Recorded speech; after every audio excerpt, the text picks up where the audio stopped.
For nearly 80 years, one currency has ruled the world, not through conquest, but through conviction. The US dollar became more than money. It became power, a symbol of stability, faith, and control. It sat beneath every trade, every loan, every dream of prosperity. But even the strongest empires forget, trust isn't infinite. This is the story of how that empire rose and how a new one is starting to challenge it. It began in the ashes of war. In 1944, as Europe burned and empires collapsed, world leaders gathered in a small New Hampshire town called Bretton Woods.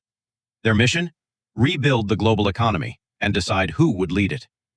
America had the gold, the factories, and the future, so the world made its choice. If you wanted to trade, rebuild, or rise, you needed dollars.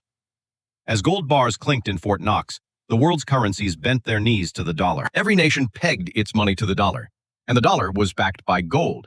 It wasn't just money. It was the world's heartbeat.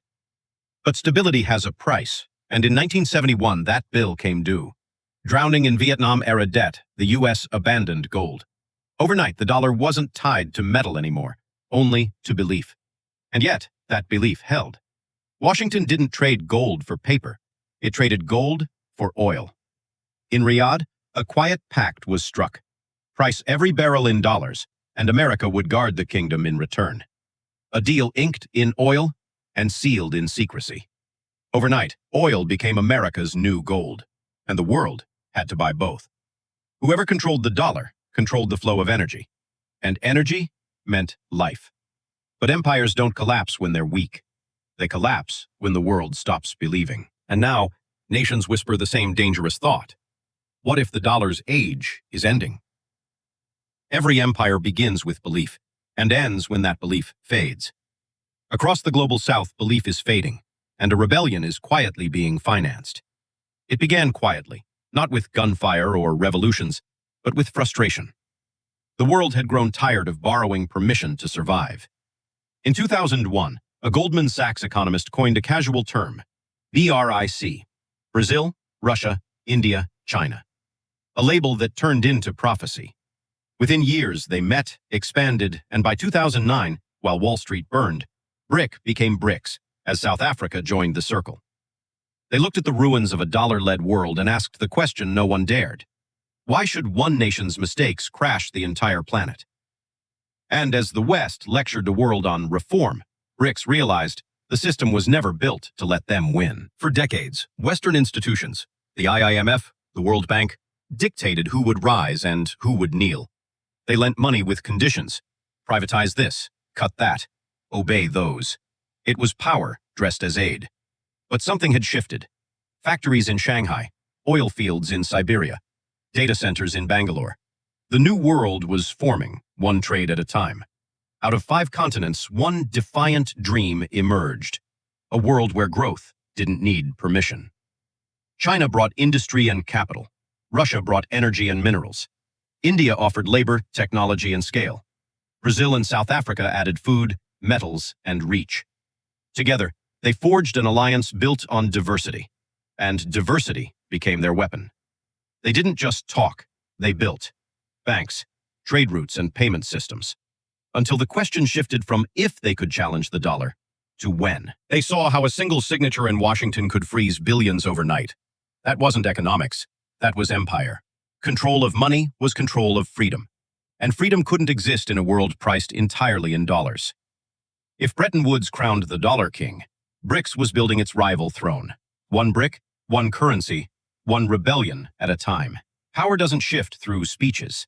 It shifts through systems. While the world debated politics, BRICS built machinery, institutions, networks, alternatives, not noise, architecture. Their first creation was the New Development Bank, a direct rival to the IMF.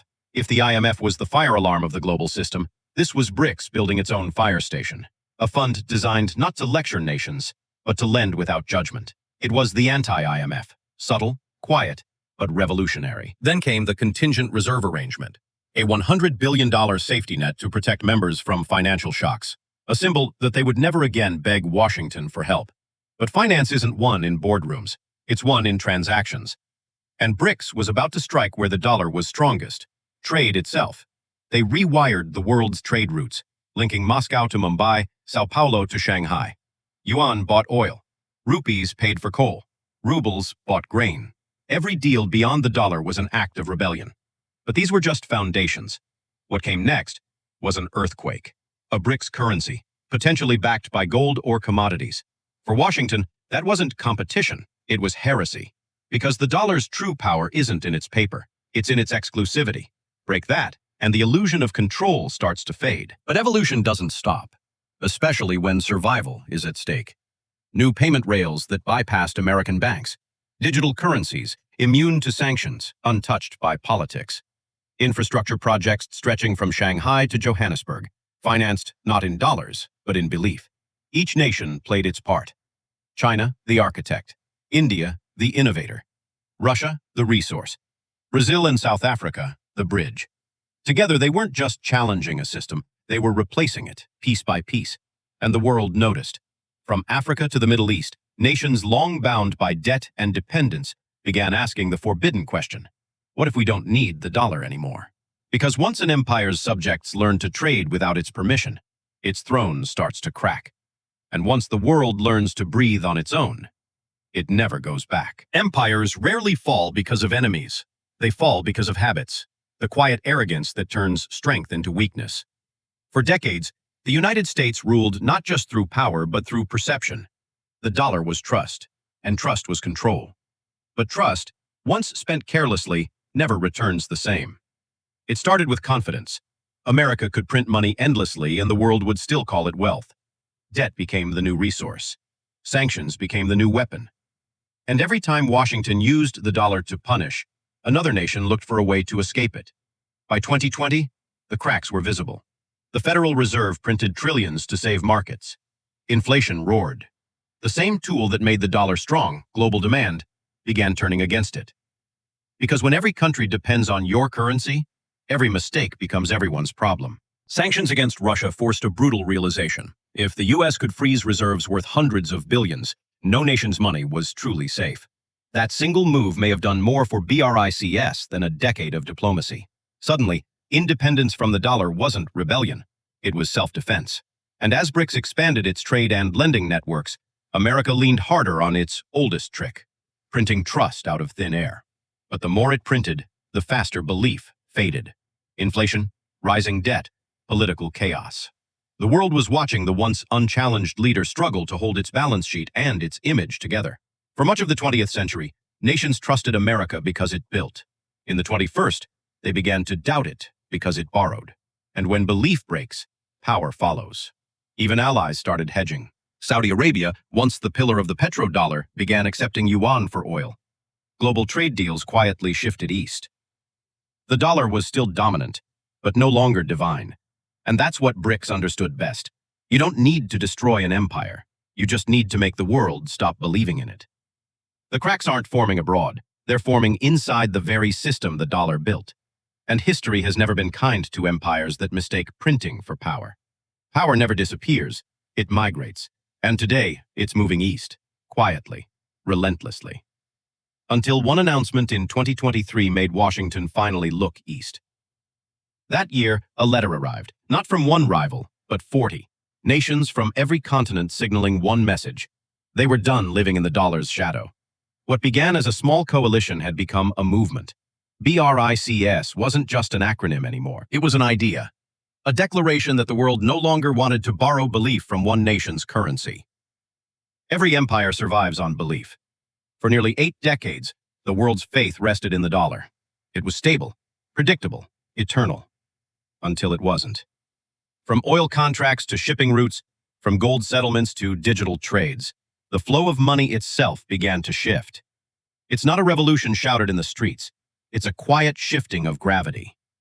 The world isn't rejecting the dollar out of anger. It's outgrowing it. Trade deals once settled in New York now flow through Shanghai, Mumbai, and Sao Paulo. The petrodollar, the silent engine of U.S. power, is losing its grip. Oil, once priced only in dollars, is now being sold in yuan, rupees, and rubles.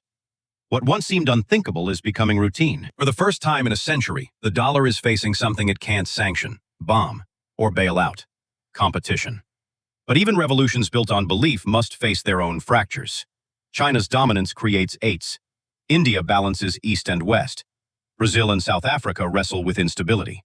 For all its ambition, the bloc remains a coalition of convenience, not yet a union of purpose. And yet, something deeper is happening. The idea that one nation should define value for all others is dying. The dollar isn't collapsing, it's being replaced, piece by piece, by a network of alternatives. Trade in local currencies, gold-backed settlements, and digital systems that no longer need American permission. This is the quiet revolution of our time. A new financial world forming in real time, invisible until it's inevitable. Empires don't fall when they're invaded. They fall when the world stops believing in their money. The belief that built the dollar is fading, and somewhere between Moscow, Beijing, and Brasilia, a new one is being born.